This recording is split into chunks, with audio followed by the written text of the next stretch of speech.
Hello, friends. Let me ask you, how can a 7,000-year-old verse solve the modern CEO's biggest problem? In this video, we dive deep into Bhagavad Gita chapter 2, verse 49, a powerful teaching that reveals why disciplined intelligence is the ultimate competitive advantage in today's volatile business world. Let's go.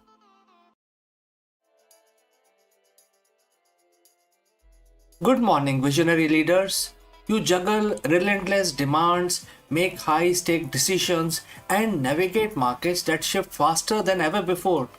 Your days are the testament to the grit, intelligence, and the tireless effort.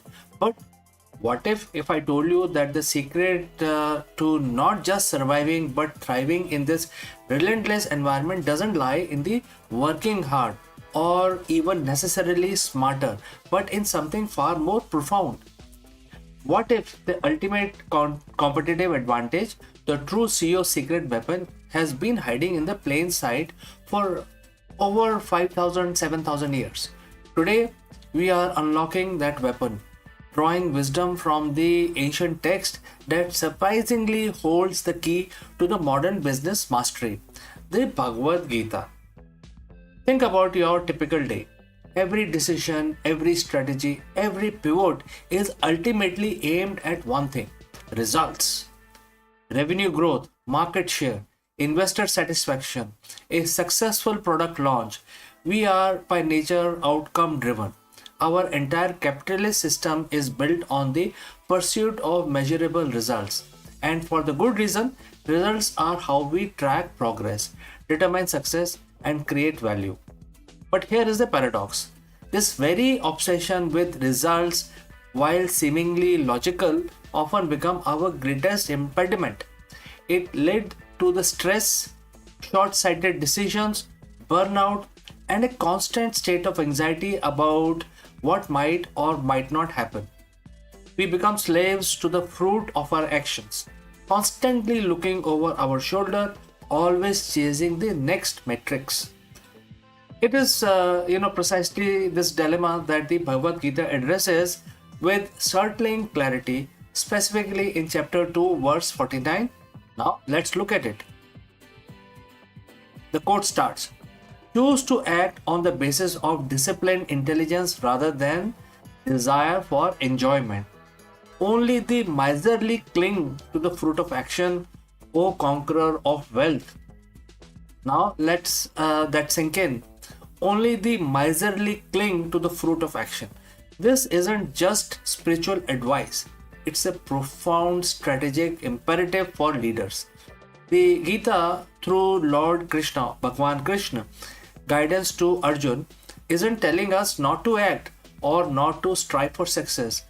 Far from it, it's telling how to act, how to strive, so that our actions are truly effective and our leadership sustainable. Let's break down this powerful verse. First, choose to act on the basis of disciplined intelligence. The Sanskrit word here is the Buddhi Yoga. Buddhi refers to our higher intellect, our discerning faculty, our ability to reason, analyze, and make wise judgment. Yoga implies discipline, integration, and mastery. So, disciplined intelligence means making decisions not out of impulse, fear, or desperate need for specific outcome, but from a calm, collected, and highly discerning mind. It's about leveraging your analytical prowess, your experience, and your strategic foresight, unclouded by emotional attachment to the results. Now, contrast that with rather than desire for enjoyment. This isn't about avoiding pleasures or success. It's about avoiding the motivation to act solely for the pleasure or satisfaction that a specific results bring. When we act primarily out of the desire for enjoyment of the outcome, our judgment becomes clouded. We might cut corners, take unnecessary risk, ignore warning signs, or become paralyzed by fear of failure. Our focus shifts from integrity of the process to the allure of the prize. And then there is that striking phrase: Quote starts, only the miserly cling to the fruit of action.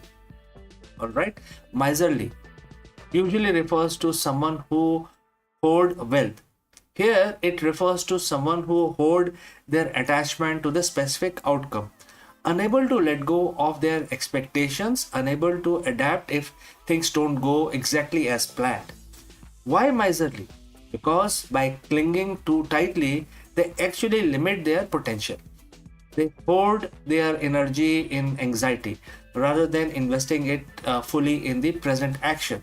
They lose sight of the bigger picture, becoming possessive of their desired future rather than creating it with an open, intelligent approach. This clinging makes them vulnerable.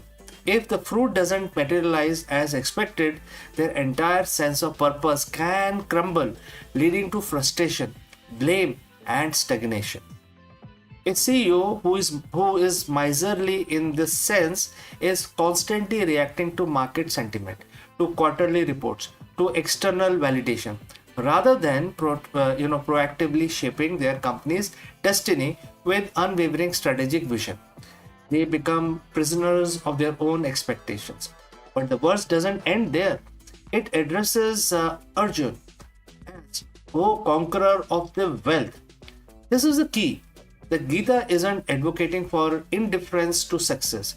It is showing us the path to true sustainable success, to conquer wealth, whether that is financial wealth, market dominance, or the intellectual capital. You must first conquer your own mind, your own attachment to the transient outcome. For a CEO, this means focus on the process, not just the outcome. Implement the best strategies, build the strongest team, foster the most innovative culture, trust that if the process is sound and desired results will naturally follow, or even better results will emerge. Next, strategic detachment. Make decisions based on data, logic, and long term vision, not on the emotional highs of success or the lows of setback. Celebrate wins, learn from losses, but keep your internal compass steady. Third, resilience in uncertainty. In a world of VUCA, which stands for volatility, uncertainty, complexity, and ambiguity, a mind free from rigid outcome attachment is incredibly agile. You can adapt, pivot, and innovate without the crushing weight of unmet expectations. Next is true empowerment. When you empower your teams, focus on their action and efforts, and remove the pressure of must succeed or else, you foster a culture of genuine excellence and bold innovation. So, how do you integrate this disciplined intelligence into your daily leadership? Let's look at it. Before a major meeting or decision, take a moment.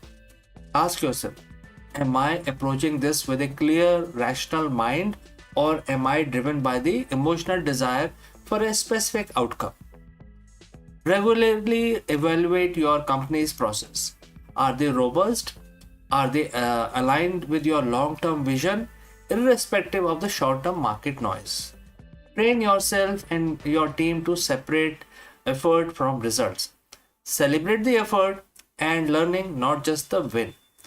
Anchor your decision in your core mission and values, which are far more enduring than any quarterly report. Bhagavad Gita isn't just an ancient scripture, it's a timeless manual for effective leadership. Disciplined intelligence is not a soft skill, it is a hard edged strategic advantage that will differentiate you in a crowded, chaotic world. Stop being miserly with your attachment to outcome. Embrace the power of the present action, guided by your highest intellect. Become the conqueror of wealth you are meant to be. If this resonates with you, hit that like button, subscribe for more insights, and share this video with fellow leaders who could benefit from this powerful wisdom. Thank you for joining live. Thank you for watching. Lead with purpose, and I will catch you again in the next one.